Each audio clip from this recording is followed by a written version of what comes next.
Attention. Due to the nature of the films discussed, the Civil Gore podcast may contain adult language and themes.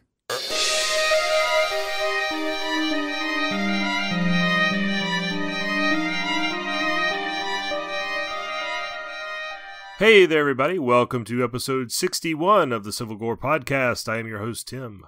And I'm your host, Brian. And this is a short one. This is a what we like to call a Ken. Yeah. We considered making this one an actual mini-sode, but we're going to make it a full episode. But yeah, due to travel, this was going to be impossible to record and edit on the same week because I'm going up to Indiana for the Hollywood Nights event, coaster event.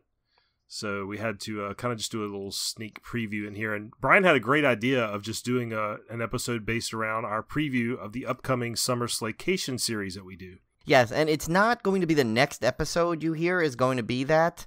It starts as you'll see later. It starts on it's going to release on 6/22, so June 22nd, like the day after the actual start of summer. So it's great timing. But we wanted to figure we'd take this opportunity to kind of give you a preview. You can mark it on your calendars as if you weren't prepared to listen to us every week anyway. But still, just to give you an idea of what we're doing. And for those new listeners, actually, we can kind of give you a little overview of what the Summer Slaycation is. Right. So let's get right into our show. We're going to start things off as usual with our first chop. All right, Brian, I got a chance to watch a film that we had kind of made fun of a couple times in the Discmemberment back when this came out in the theaters. Yes, it appeared many a time. Yeah, and I thought it's just a funny name. But I happened to run across it on Hulu. I rarely look at Hulu for horror movies. And I'll just happen to be browsing through just to see, like, maybe they have some good stuff. And they do have some decent stuff on there. And I ran across this one. I just laughed out loud because we had made fun of it so many times. So I figured I'd had to watch it. This is 2016's The Limehouse Golem, or Golem, which to me sounds like it should be a drink. Doesn't it? It really does. It should totally be a drink. If I ever do a horror-themed bar, I'm making a Limehouse Golem. Oh, absolutely. That among many ideas that we have. But yeah, that one's definitely, that's got to be like the signature drink. Yeah. So this one stars Olivia Cooke, who we know from the Bates Motel TV series. She's been in some other horror movies, too. I think she was in the original Ouija, right? Yes, I believe so, yes. And it also stars the great Bill Nighy, who plays not Bill Nye the Science Guy though. Not him. Bill Nighy. Okay. And okay. I think we tell that joke every time this movie gets mentioned. So I we're apologize. probably rehashing every joke we've made about this movie, but yeah. So this one is interesting. It's about a serial killer in Victorian England, and Olivia Cooke plays a theater songstress, like she's a famous music hall performer, and her husband is poisoned and she's accused of the murder. So she goes on a trial and is put on trial, and there's a detective played by Bill Nighy who gets on the trail of this serial murder and thinks that maybe she's innocent and that she was somehow set up or framed and that the real killer is still out there and is killing people. The killer, of course, being the aforementioned Limehouse Golem. That's what he calls himself, or that's what the press has labeled him. So it's kind of a Jack the Ripper type tale. The things I really liked about this movie was I'm a sucker for Victorian England stuff, like a complete sucker. You put anything in that time period, I am totally on board, especially if it involves murder or crime or detectives or anything like that. So I was already on board with this, but they did a fantastic job, I thought, of depicting Victorian England. And what I mean by that is it's not glorified. It's very ugly. It's very dirty. There's a great example of when they're investigating the husband's murder and the public is like walking around through the crime scene looking at everything so you can tell how shoddy their police procedures were back then. So it has a lot of those little elements that I really loved about it. It's not spectacular, but I actually really enjoyed this one. If you have Hulu, go check this one out, especially if you're a fan of that time period. The movie, the mystery is not really that great. Like, you could probably see all the twists and turns coming, but that didn't stop my enjoyment of it at all. So I would highly recommend Limehouse Golem. Wow, the last laugh is on us. That's right. Apparently. I take back everything I said. I really like this one. Now we just have to save all our jokes for when they make the inevitable sequel, the Limehouse Golem 2. Too Lime, Too Furious. It just for some reason, it reminds me of Bud Lime. That beer. Oh God, yeah. Remember that yeah. experiment? Not that I ever drank it. I never drank it, but I think I maybe had one. Yeah. But that's all I could think of is Limehouse. I think it's a new Bud Light brand. It does. Well, there was a beer Ice House. Maybe that's where I'm getting it. It's supposed to be super, super cold. Yeah, maybe I'm mixing those up. What was that all about? I'm mashing them up in my mind. Either one, none of them were good, so it's okay. And then the second one I have is for my alphabet project. We're on F this week, and so I had plenty to choose from. And I picked a little curious one on Shudder because it was my birth year, 1974, and it was called FRIGHTMARE. That's that guy's face on the box art. Like he's like got a... Yes, but it's not that's actually a woman. Oh, it's a woman? Oh, I'm so sorry. I'm looking at because the art. It's like it just looks like one of those old pale vampires with the white paint on his face. But it's almost like a sketch from what I remember it, and I'm looking at it in a small square, too. So I apologize to whoever that woman is. Okay, she's a man, baby. But anyway, this is an old British film from the early 70s, and as you might expect, it has kind of the same pacing that we've come to expect of these early 70s British films, but it involves a basically cannibalistic killer in the form of a woman and her husband, and they get put on trial and basically get sent away to an insane mental asylum until society deems them ready to come out. And they eventually get out as elderly people, and the aforementioned woman, I'm sorry, I'm not doing a great job with their names here, but she starts back on her murderous killing spree. And when the movie first comes up, it says it's rated X. So I thought this was going to be like a gore fest with nudity and everything. I thought this was going to be like crazy because I'm thinking like X-rated as in American X-rated, but British have a very, especially at that time, a very different definition of the X rating because is it X for extraordinary? It must be, because this was probably rated PG-13 here in the States because there was not much to it, not a whole lot of. I mean, there was some blood and stuff, but as far as horror goes, it was fairly tame. To me, it kind of played out like an extended episode of maybe a Tales from the Crypt episode or something. So I mean, it's decent. It's not terrible. It's got its charms, but not one that's really blew my skirt up at all. So that's FRIGHTMARE, 1974. It's a curiosity. Okay, and apparently don't judge it by its artwork because you might. I completely thought it was some vampire. Yeah, exactly. The title is much better than the movie. Let me put it that way. I think that it's funny if you use the title as the way it's presented as your alphabet project, like F is for FRIGHTMARE. You know? Yeah, I put them in the rundown. You should rename it to that. It's my Sesame Street kicking in. I'm in my rundown. Yeah. What Brian's referring to is in my rundown. I put like E is for Encore, F is for FRIGHTMARE. Yeah. So yeah, but I think that one would serve better as that title. Yeah. Kind of be funny. So next up on the rundown, non-horror, but we both went to see Solo this weekend. What'd you think, Brian? Yes, I loved it. It's now I could see why, a lot of people will be like, well, why, there's some people out there that don't like those Star Wars anthologies. I think you're missing out if you kind of judge that as, even though it's not, it's not part of the episodic saga. But if you don't, if you take this in as part of the whole Star Wars universe, it was like perfectly placed. I thought it was fun. It felt like Star Wars to me. It had everything I like in a Star Wars movie. It had some great characters. It had a lot of little fan service tidbits. It was a great adventure. It had the Star Wars type humor in it, and I have to say I wasn't sure I was gonna buy Alden Ehrenreich. I hope I didn't butcher his name, but then again, if I did, it's par for the course with the show.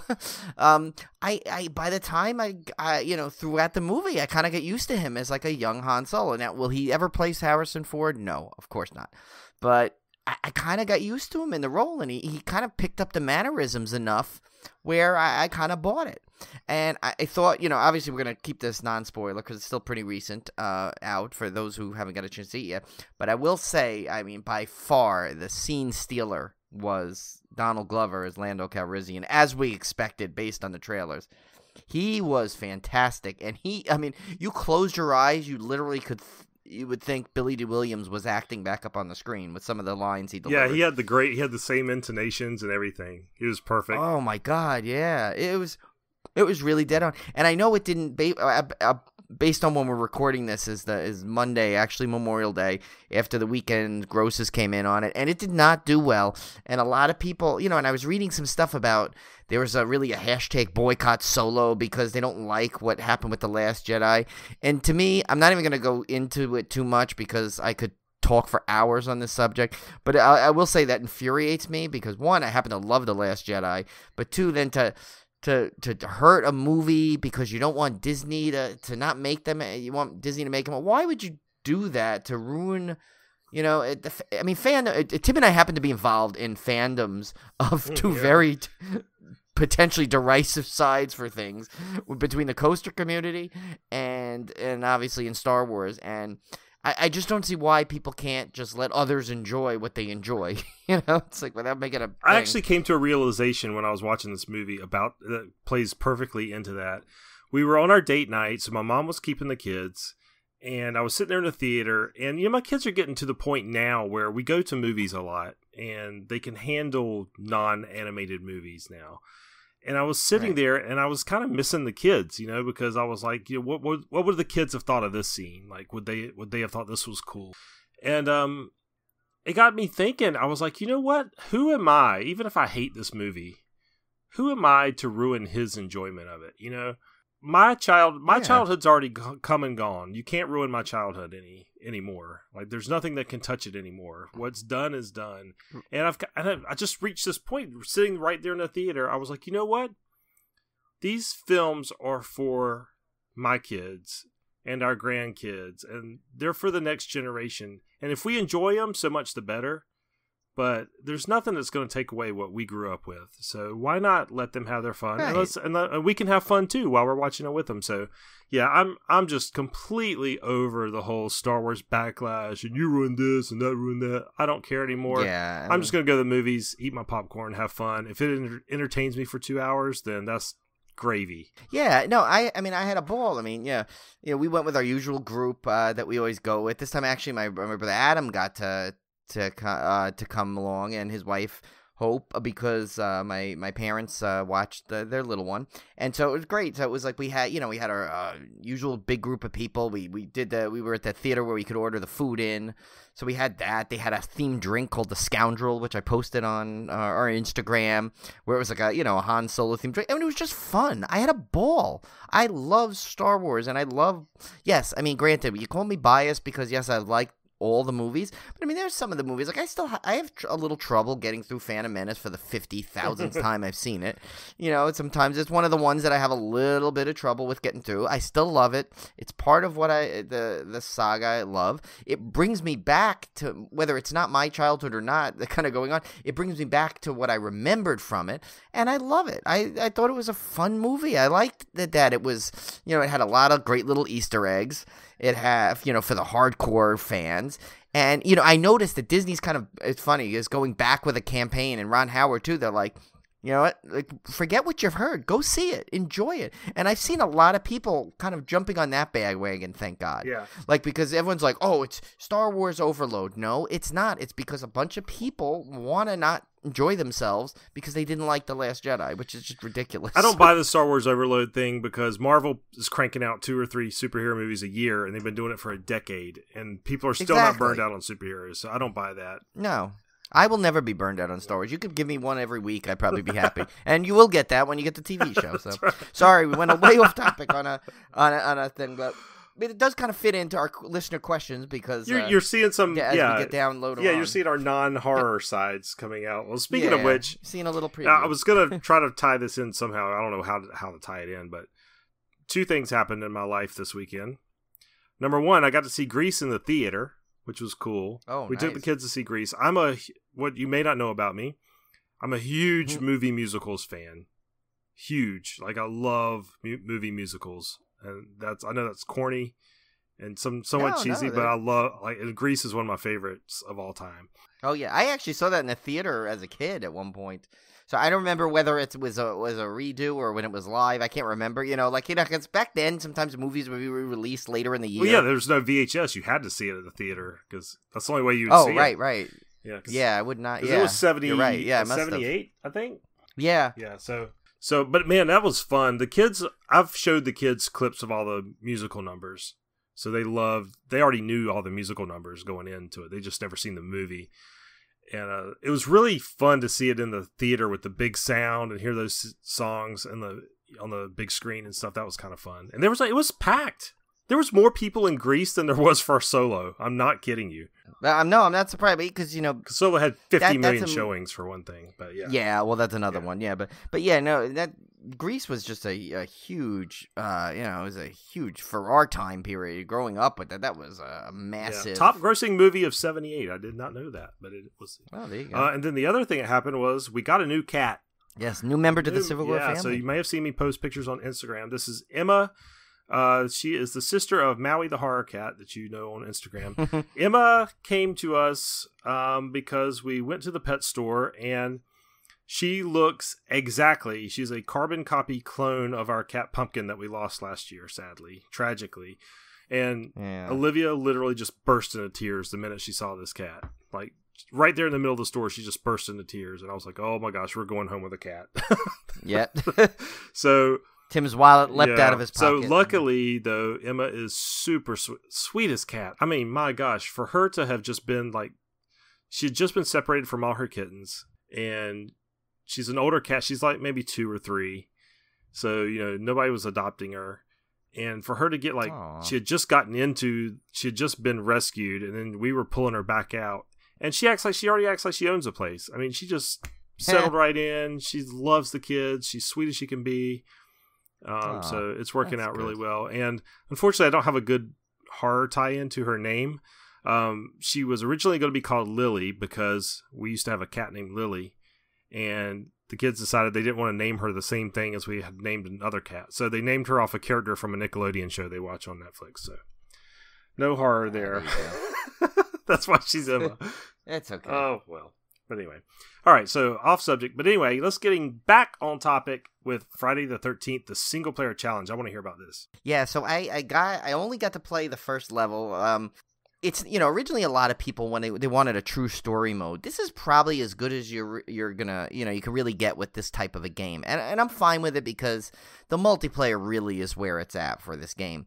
So it's nice that they give you a couple of little single player tasks in it. And so what it is you take on Jason, and there's I think the first one at least had 4 challenges to make to do, and also on top of that. There are 3 skulls you can get. I think one is to if you avoid detection the whole time. One if you get the maximum amount of points. I think the other one is if you get the challenge correctly. I could be a little off on that. I apologize if I am. Like I said, I only got to play for a little hour, but basically the bottom line is so the first level is they give you that sequence from Friday the 13th Part 5 where the 2 guys are fixing the car. And one guy goes to relieve himself kind of thing. And they basically give you challenges. So one's you have to go kill the one guy that goes off to relieve himself. The other, you got to get the other guy. You can't let them escape or you automatically lose. So, and it has those environmental kill kind of thing. So you go up, when you get up to the right spot, it'll give you a prompt on when to hit the button. And that's when you'll perform the cool cinematic kill, they call it. Are you always playing Jason in these challenges? Yeah, as far as I know, you're always Jason in them. I think it's always kind of Jason, and they kind of reenact some of the scenes from the movies, which is cool. Jason has a new skill in these rounds. It's called a surveillance mode or something along those lines, where you get prompted at a certain point, and you can hold the A button down, and it gives you a full screen view of the surroundings, so you can really see what the characters are doing, which gives clues because on the first level, there's a secret task you have to figure out what to do. I kind of figured it out pretty easily because, if you watch the cinematic play out, no matter what, you can kind of get clues for it. So it's just kind of fun. So there's a little strategy involved, which is kind of neat. And, and of course, I'm one of those people that I had to get all 3 skulls. So I kept playing it until I got every task and everything. that I needed to then move on. So it just looks like it's going to be a fun mode. I'm probably going to pop on actually after recording tonight to kind of do that a little bit and probably do a little more of just the regular multiplayer to get those XP points, because you can really build up your stats this weekend. And also it was also that big update released, obviously, the new counselor, Victoria Sterling, and the weapon swapping, which I'm not going to get up to yet for a while, because I think it's like you had to get up to like 121 experience points, and I'm at like 41. So, but it's cool though. The single player challenges are definitely fun. It definitely gives another element to the game, especially if you don't feel like logging online and playing a whole 20-minute extravaganza, and you just want to kind of play around. And it gives you some skills, to get your stalking skills together with Jason, because usually you have to build up his abilities in the game. This, you kind of get all 4 of his abilities plus that new surveillance one. And it's really fun. It's just a cool little addition to the game, which keeps on giving with new updates. Cool. So it's kind of fun. All right. Well, we have a pretty short discmemberment this week, so let's get right to it. This is our discmemberment for June 5th, 2018. Wait, no, please, God. No, don't call up, bud. Okay, first up is another reissue of a movie that we probably already own multiple times. Yeah. That is the Texas Chainsaw Massacre 40th Anniversary Steelbook. This is a Best Buy exclusive, and from what I'm reading, this is just the previously released 40th Anniversary disc. So if you already own that one, all you're basically buying is the case in this instance. But so I'm probably not going to pick this one up. I've already got too many copies of this movie. They have those other cool versions too. Yeah, they have the chainsaw version, the Black Mariah truck version. You don't. Yeah, this is just one. If you don't own it at this point, and this is your way to go, I guess, to get a cool version. But yeah, so I'm probably going to pass on that one. Although I will say the Steelbook artwork is really cool. Yeah, I do like the way they do those artworks for Best Buy's editions. They are pretty cool, but like I said, it's hard to justify it as a double dip when it's a movie like that, which I've owned in several incarnations already. Yeah, exactly. throughout my time. So, all right, next up is called The Midnight Man. This one was from 2016. This is a Shout Factory release, directed by Travis Zerwin. Oh my gosh, this has too many Z's and W's in this one. Travis Zeruni. Zariw Zerwini or Zariw. Yeah, it doesn't work. Riwny. How do you say that? Rinwy? I don't know. But anyway, okay. Starring Summer H. Howell, Keenan Lehman, and Meredith Rose. I like the synopsis though. A girl and her friends find a game in the attic that summons a creature known as the Midnight Man, who uses their worst fears against them. So it's like a horror Jumanji. Yeah, I kind of like that, actually. Yeah. That seems like a fun little movie. Yeah, so this one seems to be one of those Shout Factory discs that they don't really put a lot of special features on, so this one seems kind of bare bones. Hopefully the one special feature will be how to pronounce the director's name. Yeah, there you go. The next one up is in the same category. This is also a Shout Factory release of Devil's Gate from 2017. This one stars, and I'm going to butcher his name, good gracious, and I love him because I watch him on This Is Us all the time, but this is Milo Ventimiglia? Yeah, no, you got it. Milo Ventimiglia, okay. Yeah. Amanda Shull and Bridget Regan. Set in the small town of Devil's Gate, North Dakota, the film examines the disappearance of a local woman and her young son. Shull plays an FBI agent who helps the local sheriff search for answers. Partnering with a deputy, they track down the missing woman's husband and find that nothing is as it seems. So is Jonathan Frakes in this, and he just didn't make the top 3? Because they see it says local sheriff Frakes. Yeah, it must be. In parentheses. I only put the top 3. Yeah, poor Jonathan Frakes. He didn't make it. Didn't make the cut. The next one up is a Japanese film called As the Gods Will from 2014. This was released by Funimation. So I don't know if this was an adaptation of an anime or something, or not. I don't. Well, that's definitely new to our dismemberment in terms of a release company. This one is directed by Takashi Mike, starring Soda Fukushi, Ryuno Soki Kamiki, and Nao Aomori. Hope I didn't destroy those too bad. I think you might have said those perfect, actually, based on the way you wrote it. My Japanese is getting a little better. A group of high school students are forced to play a game of death without knowing who, why, or how. Well, the how part concerns me. Yeah. What are they doing then? If they don't know the how, they got to know at least that part. It's God's will. I don't know. I don't know. Interesting concept. Yeah, I would check it out if it ends up streaming or something. And then last but not least, yes, that's right, this dismemberment is very short this week. We have The Sleeper from 2012. This one's a new company, Scream Team Releasing. I think this was like an indie release. Okay. I like the name of the title. Scream Team Releasing. That's cool. Directed by Justin Russell, starring Brittany Belland, Ray Goodwin, and Jason J. Crabtree. Every time I hear Crabtree, I think of the Little Rascals, the teacher on Little Rascals. Oh, Miss Crabtree, yeah. Synopsis. It's 1981, and the girls of Alpha Gamma Theta sorority are having a party. As the new pledges arrive, so does an uninvited guest. Little do the sisters know someone is watching them in the shadows. As the girls shower, study, eat, and sleep, the stalker studies the girls. One by one, he finds the girls at their most vulnerable and murders them. The police hunt for the missing girls and their killer, but will they find them in time? Or will the girls be forced to fight for their lives? So this one is from what little I read, is definitely an 80s retro. Try to make it look like it was in the 80s, set in the 80s type thing. I like those. If they're done well. Sounds like it. If they're done well, I enjoy to see how they pull those off. Yeah, I will say the synopsis could have been much, much tighter. Yeah, well. Based on the way it literally was, well, they're watching, and then he's eating and sleeping and studying. I picked the short one, Brian. That's the bad thing. I picked the short one. So oh my God, that's the short one? Yeah. Oh, wow. And for theatrical releases this week, unfortunately, nothing of note. I saw one of the sites I go to that lists the movie releases listed that movie Adrift as horror. And I was like, yeah, no. That's more like nature thriller or something. Yeah, they're lost on a boat out in the ocean. I don't consider that horror. So. I mean, it's horrific what happened to them, but it's more of one of those adventure movies. I would call it. Like, I wouldn't call Perfect Storm horror. Yeah, exactly. I couldn't in good conscience do that to our listeners, so I left it off. No. All right, so we have a couple of things for this episode. We're going to go through our Summer Slaycation preview, and then we're going to go into some listener questions. We had you guys submit some questions for us, and we're going to use that to round out the rest of the episode. So let's get right to that. Yes.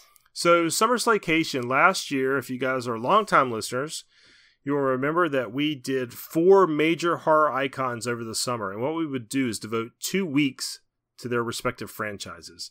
So, we did Jason with Friday the 13th. We did Freddy with Nightmare on Elm Street. We did Michael Myers with Halloween. And we did Leatherface with Texas Chainsaw Massacre. So, we got the big 4 knocked out. Yeah. So this year we had so much fun doing that, and we had sketches and we had all this other stuff in there. We had so much fun doing that, we thought we would repeat that this year because there's plenty of more horror franchises to go through. Oh my God, yeah, we probably have enough for like at least 3 or 4 more. Yeah, so Brian, I'm going to let you kind of go through these and run down through the dates when we're going to do these, and maybe between each one we can kind of talk about our experience with the franchise in question. Yes. So. Okay, so the first one we're going to do is this was couldn't have been more of a definite one, especially once Tim and I picked up our Child's Play box set, and that of course is a Child's Play series starring everyone's favorite doll, Chucky. And so that's going to be the first episode of that. We're going to kick it off on 6/22. That's going to be released. And as we did the last Summer Slaycation, the first episode is going to be strictly the initial film in the franchise. Usually that we want to kind of take our time and really go over the initial one, because obviously that's what kickstarted this whole franchise. And then the second one, which will be a week later on 6/29, that will be the remaining sequels. Because usually, I mean, you can go the sequels, especially with horror, tends to get a little thin as they go on. Yeah. So it definitely, I mean, we definitely do not want to sit there and go through an entire franchise week after week. That would get burnt out, I think. Although I will say the Child's Play franchise, the sequels are pretty high quality all the way through. This is one series that I think holds up probably better than most in terms of quality from sequel to sequel. There's none that are really, really bad, in my opinion. Yeah, and see, I haven't seen some of the later ones, so I'm actually really excited for this one, because I'm almost going, there's some that I haven't seen at all, so that'll be really good, and some I haven't seen in years. So actually, I'm really excited to go through this one, because it's almost going to be so fresh to me, almost like a new franchise at some level, even though obviously I've seen the first few, just many years ago. Yeah, so next up on July 6th, we will be kicking off our Hellraiser series with Pinhead, of course, and this is a series I have not made it all the way through.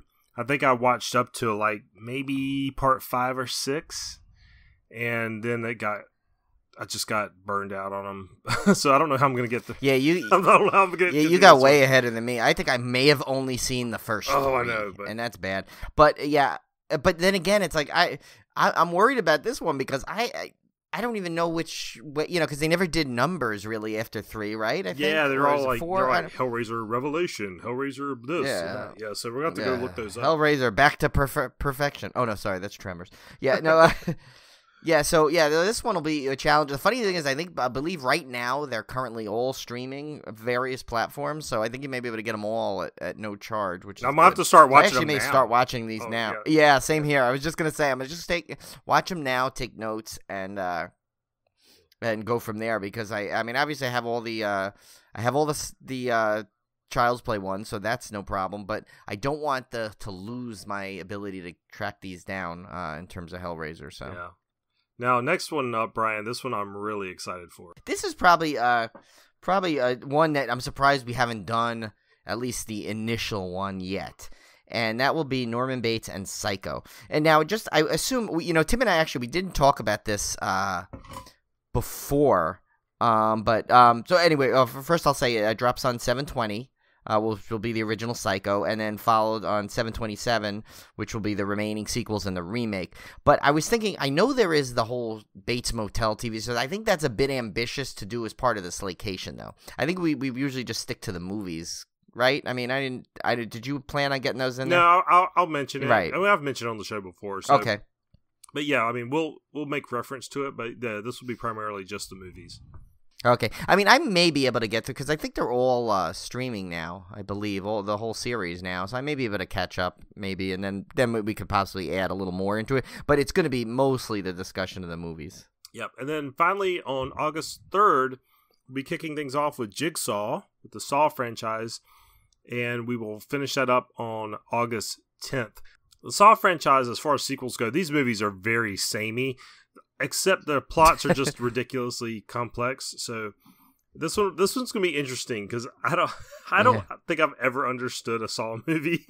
and I've seen all of them. Yeah, I think I'm with you there. That should be fun. We'll have to take notes for like all the complicated weirdness that goes on in these films. So I'm actually kind of looking forward to doing this one, because I've always watched the Saw movies as just the creative kill aspect of it, but I've not really paid careful attention to how the plot line worked and how Jigsaw set all this stuff up from movie to movie. So that'll be interesting to see. Yeah, and I think I was, again, this is one where I kind of like waned away from the series somewhere mid through. So this will be kind of fun to go back and see if I can get in through the whole series, with the same vigor as from the initial one, because I loved the first one. I do remember loving the first one, and I thought the other sequels were okay. I think it's just I think I just kind of it's one of those things where it's coming out every year. You missed one, you're like, all right, well, let me see the other one first, and then if you don't see it, they kept coming out, and so it's like next thing you know, you're like 5 behind.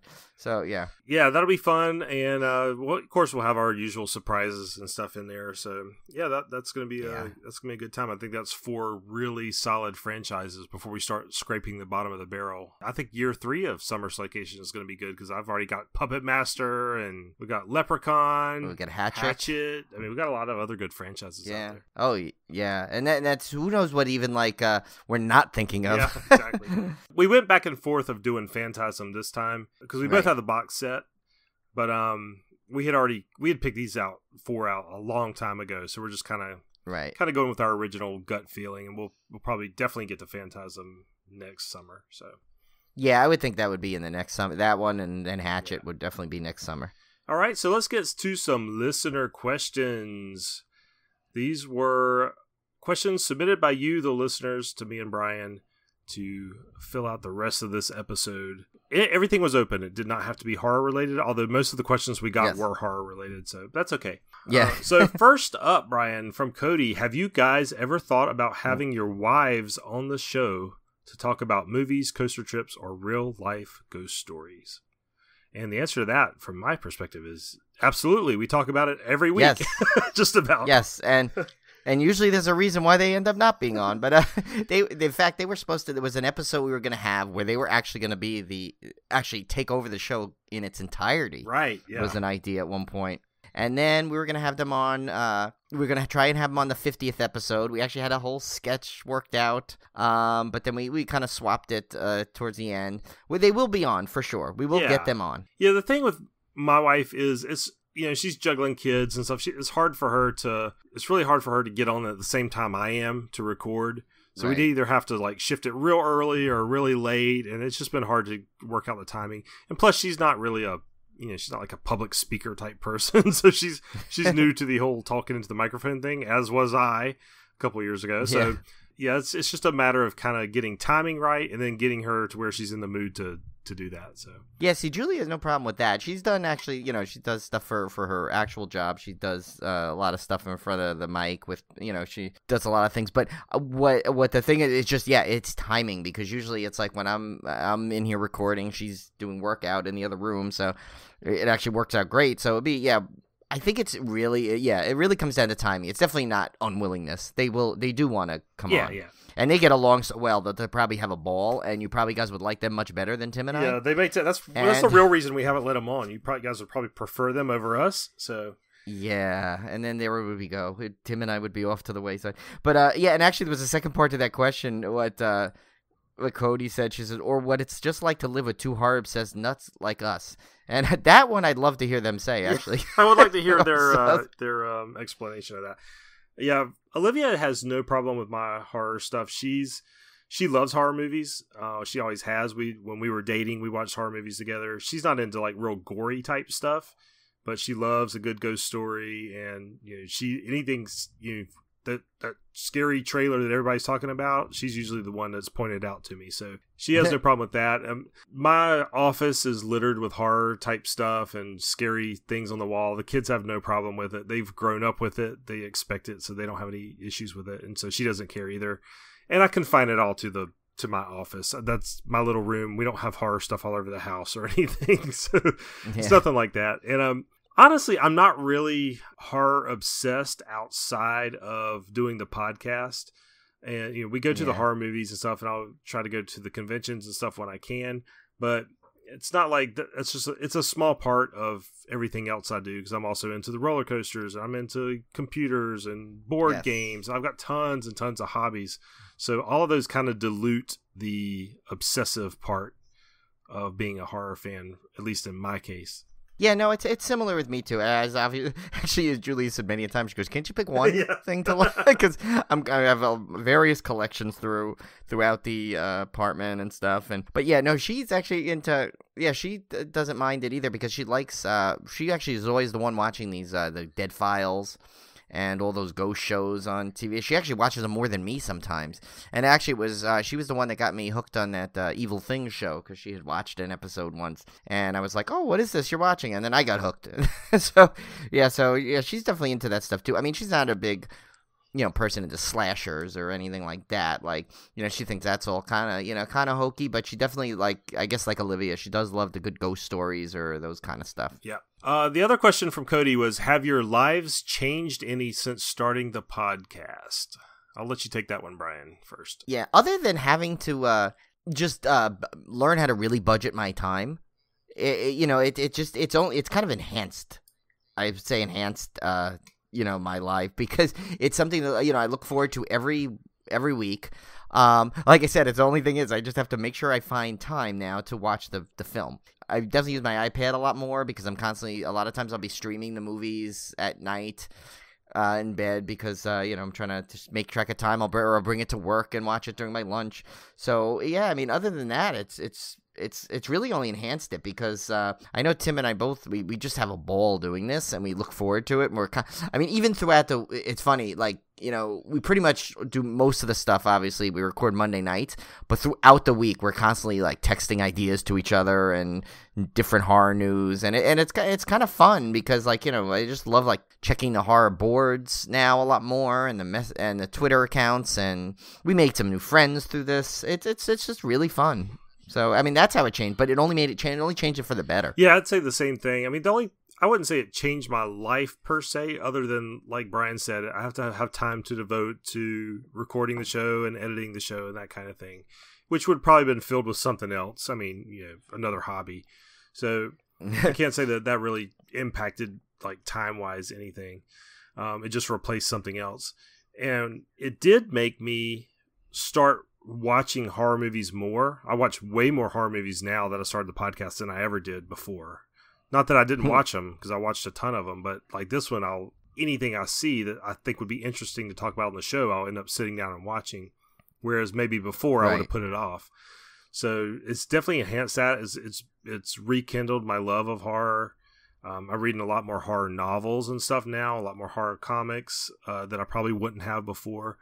So yeah, like Brian said, it's definitely changed my life for the better. It's a lot of fun. It's a lot of fun doing this. Otherwise, we wouldn't do it because it's a hell of a lot of work for basically no pay or reward. Yeah. So if you don't love it, you would definitely not do it. So yeah. Yeah, that's the thing you learn quick. And actually, one final part from Cody's question. She wanted to know what some of our favorite movies outside of horror is. And I mean, obviously, if you've been listening, you know it's pretty much we're huge into 80s films. Of course, we love the Star Wars films. I mean, we're into all the kind of pretty much the biggest, a lot of, and as Tim said, he likes musicals. I do. I like a lot of those as well. I think it's kind of like, I mean, I think I have a pretty broad base of the type of movies I like. Like, I'll watch from the craziest comedies. I'll watch, I mean, I guess I'm not too much into just straight dramas unless they're something, like I see, it's weird, like what classifies as drama. Like, some people call something a drama, but I'll think of it as more of an action adventure type of thing. So it depends really what it is. But I mean, but I think if I had to pick a genre other than horror that I watch a lot, it's definitely the sci-fi fantasy drama genre with it's like Star Wars and stuff like that. I'm the same way. I'm just a movie fan in general, so not just a horror movie fan. So I love all kinds of movies, from classic films to modern. Like Brian said, I have a soft spot for the 80s because that's when I grew up. Some of my favorite films would be Ghostbusters, Ferris Bueller's Day Off, When Harry Met Sally, Princess Bride, any of the John Hughes films, like Planes, Trains, and Automobiles, like any of those like 80s comedies I'm a sucker for. I love Westerns, and I've really started getting it more into action films lately. I wasn't a huge, I mean, I love Die Hard and all those stuff from the 80s, don't get me wrong, but and I would go see all the James Bonds, and I'd go see the Mission Impossibles. But when I saw the John Wick series, like, somehow rekindled my love of action movies now. And then me and Olivia just like clicked on those. So we've been like devouring action movies. I can't wait for the new Mission Impossible to come out and the new John Wick. So I'm getting into those now again. But yeah, any movies. I don't care if the movie's good. I will probably give it a chance. Yeah, I mean, like I said, that's why when I said I have a broad thing, like, there's not much I won't watch if I'm, it's like that's why I like to have all the movie channels on cable at all times, because sometimes I just like flip it on and seeing what's on, and I'll watch it. Yeah, that didn't make much sense. If the movie's good, I'll give it a chance. But what I mean by that is, unless it's like destroyed by the critics, I will give it a shot, and a lot of times, even if it's just mediocre, I'll watch it just to see what I think of it. And actually, I am a sucker too for I would say like any kind of sports movies, like Rudy or stuff like that. Especially if it's more of like a true story. An underdog. I love to see that. Yeah, I like that. I am a sucker for that stuff too. So there you go, Cody digging deep, and she got a lot out of it. She did. Now going from true hardcore facts, I think our next question takes a little bit more of an obscure approach to this. Yeah, so Kevin asked, this is Kevin Welch, just one of our friends from the Coaster Radio. He says, have you ever had a call to our voicemail line from a talking crustacean? We probably should explain that a little bit. That one. Number one, we don't have a voicemail line. Yes, that's number one. So the direct answer, the simple answer would be no. However, I'll let Tim describe this. So what Kevin's referring to is our good buddy Tom, who is the voice of Bob the Lobster. Spoiler alert, on Coaster Radio. Uh-oh. Yep. Oh, he's been outed. But he does a character named Bob the Lobster, and so we call him Bob the Lobster a lot. We always make lobster references. But Tom did write in a question. Yes, and by the way, Tom is our voice, by the way, in the beginning of the show, too. Exactly. Yeah, you're right. That great opening you get all the time about listening to the Civil Gore podcast may contain adult language and themes. Yeah, that's him. That is our good buddy Tom. He's a great radio guy. Unlike me and Brian, he actually has a real radio voice. Yes, he has a good one. Yes, he in fact, we should get, since we're doing talk trivia, we actually had a little bit of a longer opening originally, but we decided we were trying to kind of make it so we could get right into the podcast, but we definitely wanted some kind of opener, so that's why Tom was gracious enough to provide his excellent voice talents for that. So Tom's question was, has there ever been a horror film where the monster is a mutated crustacean? Like Night of the Lepus or the Giant Spider Invasion. And Tom, I did my research, and yes, there are giant crustacean movies. And I will list them out right now. The first one was 1929, The Mysterious Island, featured an abnormally large crab. Oh, right. You may have remembered seeing that one. It was also in the remake of 1961 of Mysterious Island. We also had in the 50s, you had the big nuclear scare, and there was a lot of those giant mutant animal movies. So we had Attack of the Crab Monsters in 1957. And in Teenagers from Outer Space in 1959, we had Giant Lobsters. So that's the one. That's the one. But we got an even better one. An even better one. 1966. And I've never heard of this movie, but I need to look it up now. Abira, Horror of the Deep, is a giant lobster. So I need to track that one down. Nice. Well, I think if we do that show, we'll have to have Tom on as our guest. 1968, The Lost Continent featured a giant hermit crab, which that's kind of funny because those things are like completely gentle. Yeah. We used to actually have one as a pet. Yeah. And you can get them on the boardwalks, the painted shell versions. Yeah, exactly. Space Amoeba from 1970 featured a giant Florida stone crab, which is oddly specific. Yeah. And then when Dinosaurs Ruled the Earth in 1970 also featured abnormally large crabs. And then we had some more recent entries. In 1989, Deep Star 6 featured a giant Eurypterid. I had to look that up, but you'll notice it. You'll know what it is if you look that up. Eurypterid. It's like a weird-looking, bug-looking thing. And then 1995, we had Godzilla versus Destoroyah, which was a I remember that one. That was a crab in there. I don't know. They listed it as a crustacean. I don't know if he's a crab per se. There was the great movie The Bay. If you haven't seen that one in 2012, featured carnivorous isopods, which is a type of crustacean. Looks kind of like a shrimp type looking thing. And then finally in 2016, we had, of course, crabs! !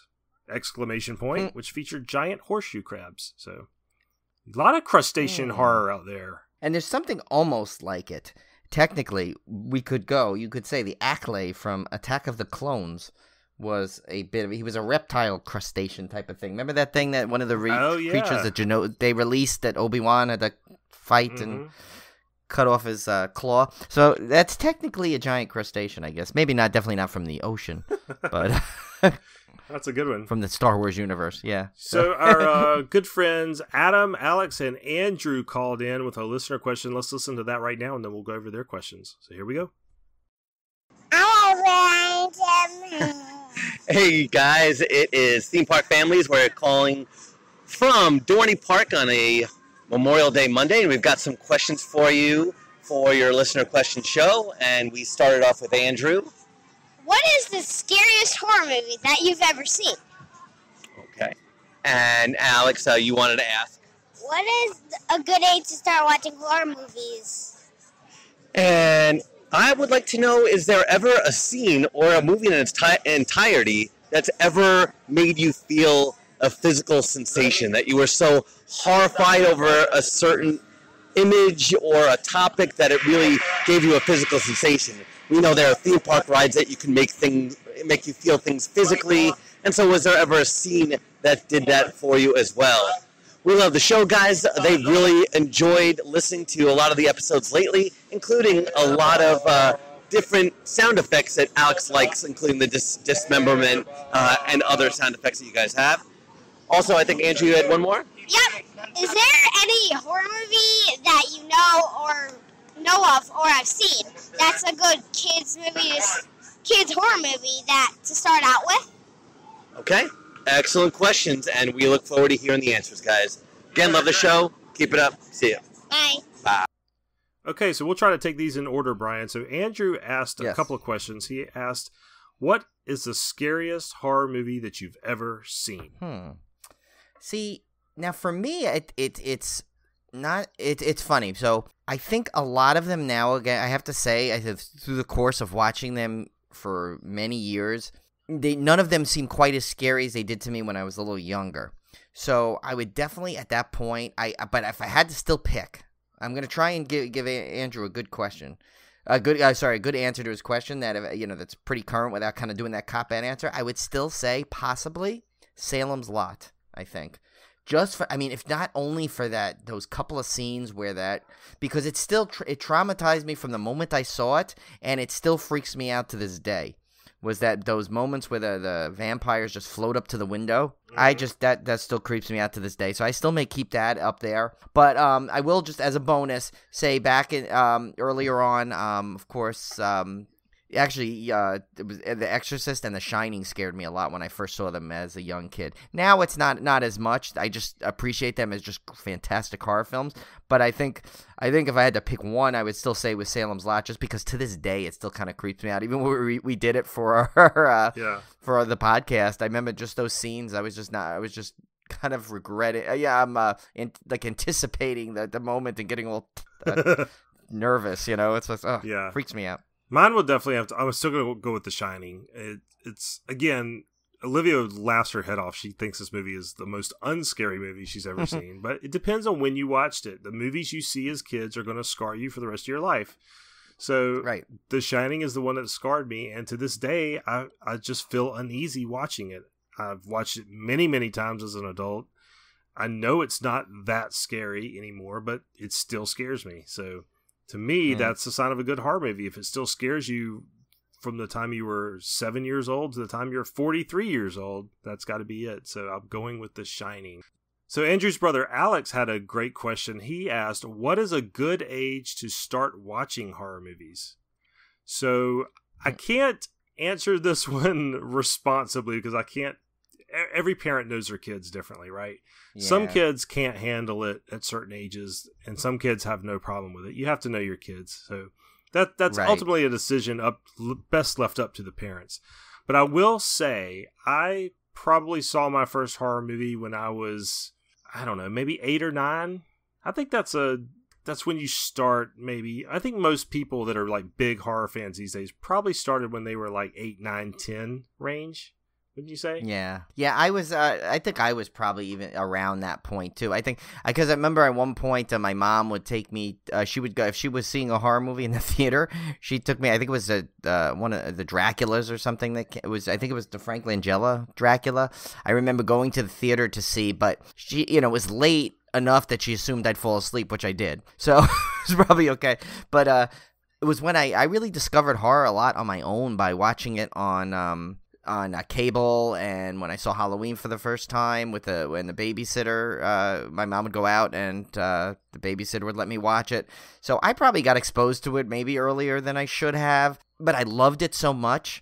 So I guess it worked out okay. But I could see you don't want to expose a child too young if they're not ready for it. But like Tim said perfectly, know your kid. If you know they're into stuff, they shouldn't have a problem. I can tell you one thing. I know, knowing Adam's kids, Andrew and Alex, the way they go on the tallest and craziest roller coaster they can get their hands on. Yeah. So I don't know. Fear may not be an issue with these guys. That's right. And one of the difficult things about horror movies, of course, is a lot of them come with other adult topics, let's say. Right. I think that's the key. Right. Yeah. That's so you have some stuff that kids should not be exposed to at that age, combined with the horror. Not only just the violence, but other parts too. So that's where the movie selection really comes into play. I wouldn't say that you should not see any horror movies when you're that age, but you definitely need to know which ones you're seeing. You don't want to show an 8-year-old kid Last House on the Left, for God's sake. I mean, you have to pick and choose. Oh, I'm sorry. I was going to say, kids today have the advantage of having, like, Goosebumps and stuff like that. Or what was it? Are You Afraid of the Dark? Yeah, they make great horror kids stuff now. Right? To really ease them in. We didn't have that when we were No, we growing got up. baptized. Tim and I had to jump in the deep we end. jumped straight in the deep end. We had nothing like that. I mean, my kids love Goosebumps. They love that kind of mid-ground, like middle school. Not even middle school. It's like more, even younger than that sometimes. Scary stuff. There was even a horror comic that I bought my son when we were at the comic book store. That it's literally a horror comic for kids.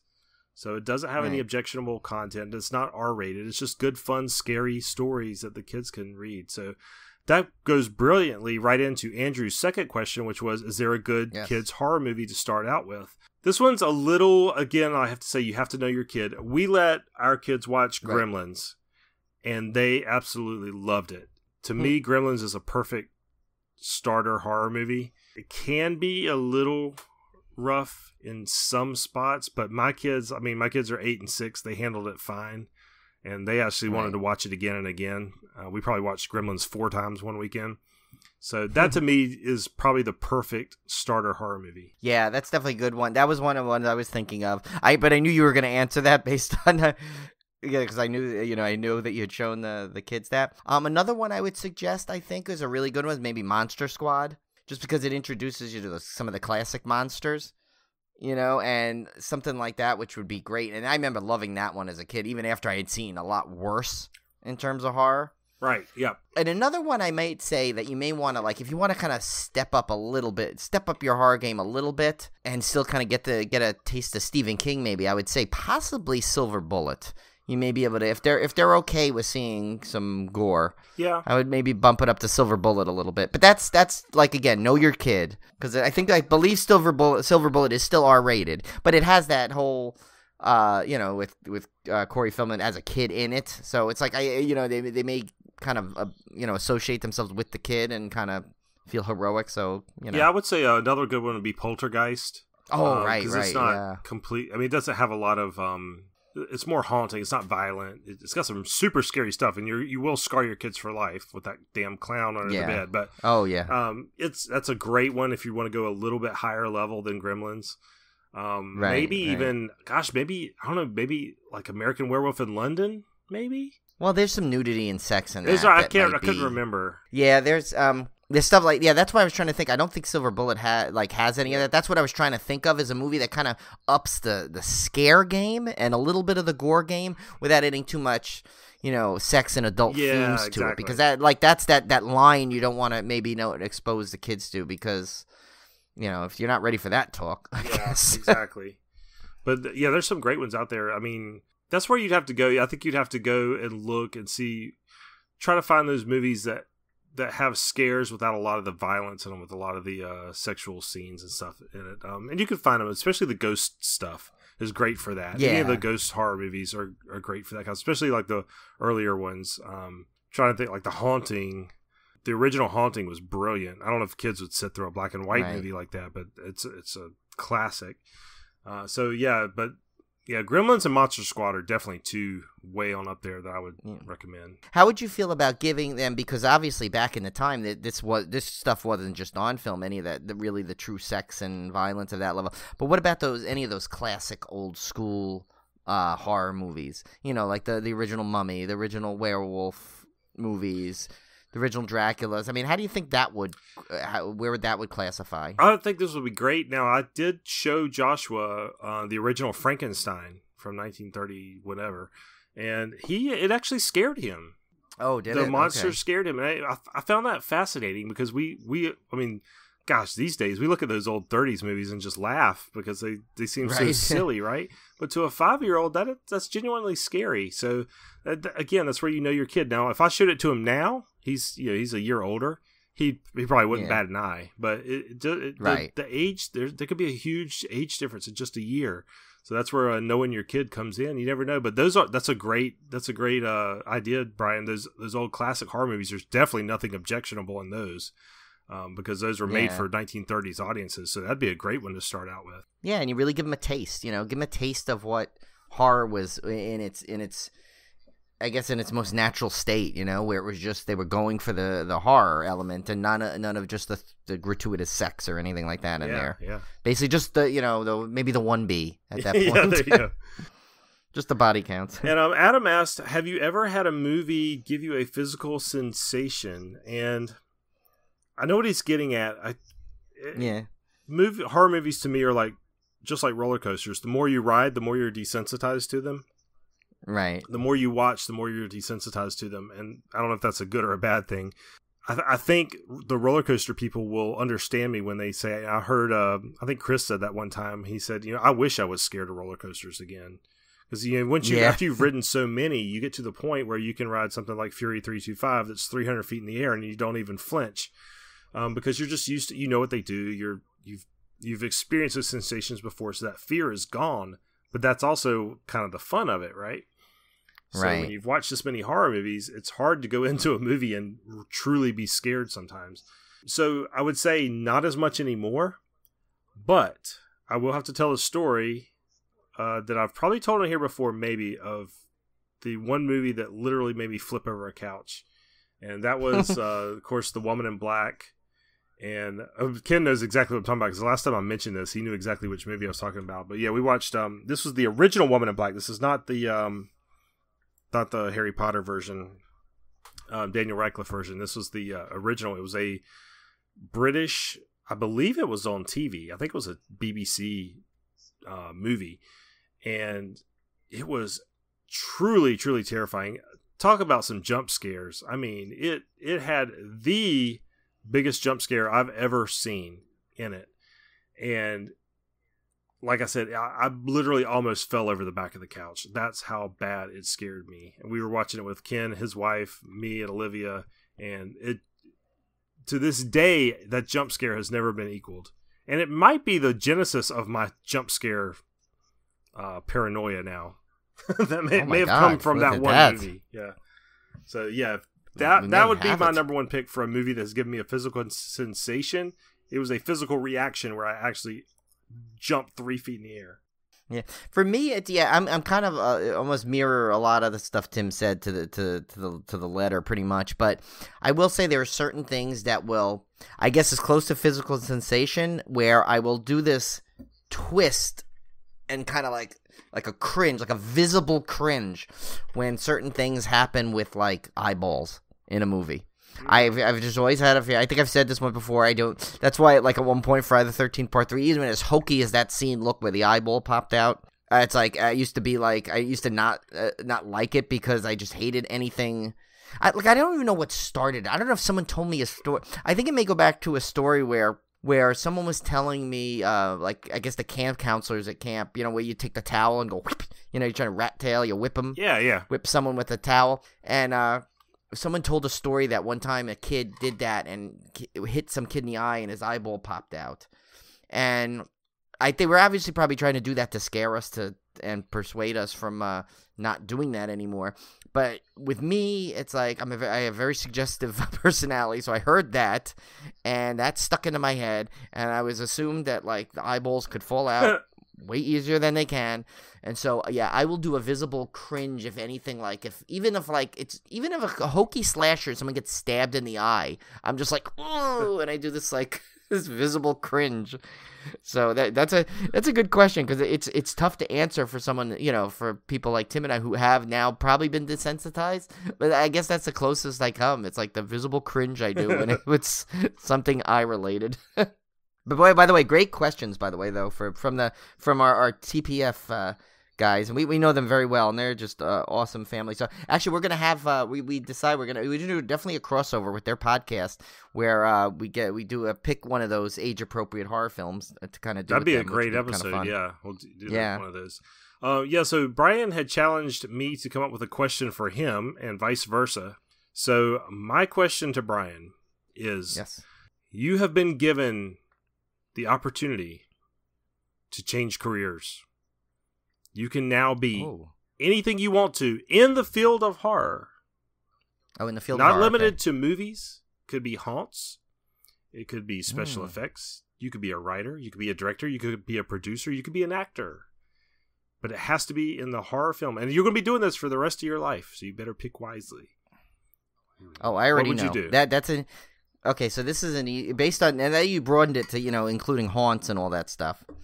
I definitely think I would love to run like a full haunted theme park, not just a land. You know, like there's some areas have themed lands, but I would love a full on horror. And not just a haunt. Where, You're talking about like a full theme park. I'm like the Disneyland of haunts, like literally, of theme parks and stuff, of horror themed. Where like one land could be classic horror films, the other one could be like themed to slashers or stuff like that. Kind of really cool things where all the rides and attractions would be based on horror things. And actually, your brother came up with a hell of an idea, which I'm almost afraid to say in the podcast, so someone might steal it. So I may just tell you this after.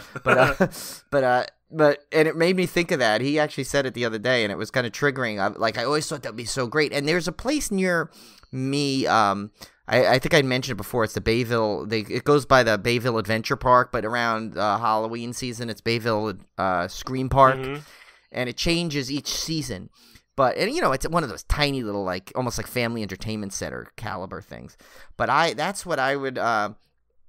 I think I would be my dream job if I could just run and operate and design the attractions like things for a horror themed park completely, the whole experience. Yeah, that's awesome. That's a great answer.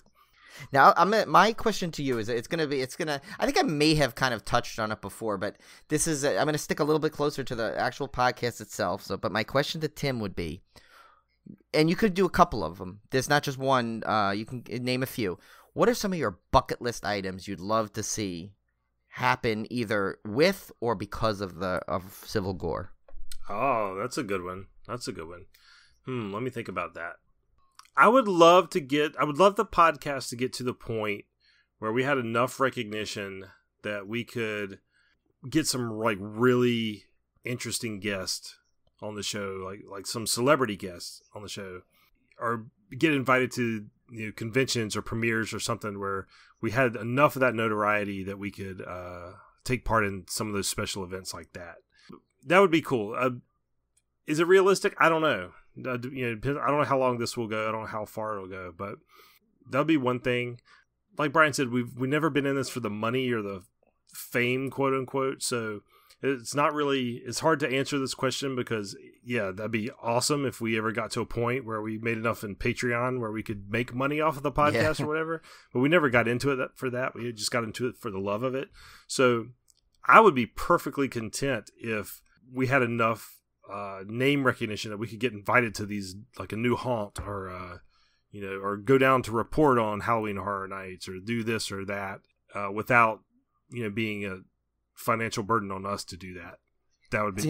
Yeah, that's right. I know, because ours is right now. That's costing. Yeah, that's costing. So that would be cool to be just. I don't want to make money. I just want to like break even. If I could break even, that would be awesome. Yeah, and I think we'd still be doing it for the love of it. Definitely. The money would just be a bonus. It would just allow us to do more of it. That's all. So yeah.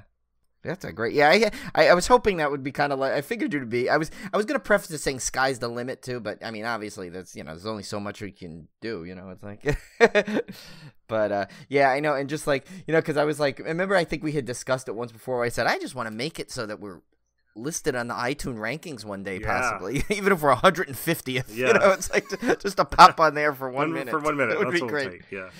Yeah, I mean that'd be fun. Just see our name in there one time. So, but we only have about 7 reviews. That's so you got to probably a long way cracking, to go for that cracking. one. Yeah, we need a long way to go for that. But all right, so we got to get to our beer pairing because this episode's running longer. This became a Cody anyway. Yeah, it became a Cody episode. Happens, but anyway, so Brian, you had a great idea for our beer pairing. Obviously, we did not have a movie, so Brian came up with a brilliant idea of why not pair the beer to us. Yes. So I picked a beer that Tim and I had tried it, and I told Tim, I said, knowing Tim the way I do, I said, Tim, you will love this beer. So I brought him, when we came to visit him, I brought him a 4-pack of it. And he, like I expected, he loved it. It's called Saison du Buff. And, as I was adding it, I realized it was another thing because it's a collaboration from Dogfish Head, Victory, and Stone. 3 great breweries. We both love all 3 of those. That we both love, yeah. And like us, it was a good collaboration to make something. There you go. Great. Yeah. So there. So I'll read it real quickly. It's 6.8%, and this Saison has been infused with herbaceous blend of Stone Farms and locally harvested sage, lemon, thyme, rosemary, and parsley. Basically, it's like I said. I think I joked about this. We mentioned this in another, but it could be Scarborough or Fair. Yeah, exactly. Beer. But and it's dry hop with Citra hops, which is a huge thing because I'm a big fan of the Citra hops. For a refreshing finish. It says, first brewed in 2010, this citrusy farmhouse ale was named Saison du Boeuf in tribute to the ad hoc coalition that Sam from Dogfish Head, Bill Victory, and Greg from Stone formed in 2003 called Brewers United for Freedom of Flavor. Buff. That's where the buff came from. So it was their way to show the beer industry that they were banding together to make room on the shelf for craft beer. 6 years later, this farm-to-kettle beer still boasts the use of freshly picked local herbs as well as a Citra and Centennial hops to infuse crisp, savory, mouth-watering flavors. And that it does, I will say. It's great. It is awesome. Yeah. Yeah. And I kind of like that story now that I really read it out loud. Yeah. That's kind of like, works. maybe it's be the story of me and Tim. Yeah. Well, we got together to show there's room for more horror podcasts. Maybe one day there'll be a Civil Gore beer. We'll collaborate on that. We'll do it. Well, there can be. It could be. Don't laugh. There totally could be because there is a place in Brooklyn called Bitter and Esther's where you can go. We went for my brother's birthday one time. You go there. They basically you pay the money, whatever it costs. I forgot, for like about 6 people. They basically walk you through the entire process. You brew your own beer. And then you should come back and you get to bottle it and you name it and label it whatever you want. Oh, we need to do that. We'll make a Civil Gore beer. So I think that will be in the future. It will be one of your trips we'll have to do. I mean, obviously maybe you won't be back there to go bottle it, but you don't need to. Everyone doesn't need to go back to bottle it. They help you there anyway. All the staff is great there. But we can come there for the initial making of the beer we create, and they let you pick your hops, they let you do what you want, and they basically instruct you how to do it, and you literally create your own beer, and they do all the rest, all the hard stuff for you. That's awesome. So it's really cool. So yeah, so that will be in the future. That we can say is going to be on the bucket list. There will be a Civil Gore beer in the future. That'd be awesome. Whether anyone gets their hands on it, it'll just be me and Brian. Other than us. That's our exclusive. Yeah, it'll be just us drinking it. That'll be our beer pairing for 7 weeks straight. All right, so our 6 degrees of decapitation last week, we asked you to connect Melissa Sue Anderson to Anderson Cooper. Yeah. So Melissa Sue Anderson was in the Veronica Mars movie, which I did not know, with Enrico Colantoni. Enrico Colantoni was in Contagion with Lawrence Fishburne, and Lawrence Fishburne was in Batman vs. Superman Dawn of Justice with Anderson Cooper. Yep, so go figure. Go figure. I'm sure was he playing himself? Was he like a news talking? Yes. Yeah, I figured so, yeah. Yeah, he was himself in like a sequence where he was interviewing someone. Yeah, that's usually how you can get those oddballs. Yeah, that's how you get the news personalities in there. The current week I thought was a brilliant idea. So what Brian did was he asked us. This is a 4-way connect. This one's crazy. Yes. So it's like a chain connection. So we're gonna connect a star from each of our franchises together. So our Summer Slaycation franchises. So we're gonna ask you to connect Brad Dourif to Doug Bradley. Connect Doug Bradley to Anthony Perkins, and then connect Anthony Perkins to Tobin Bell. Yeah, and so you got to do that. Basically, there's a trick. You could have easily said Brad Dourif to Tobin Bell, but no, you need to go to the right order. Yeah, you have to go through to get all of them.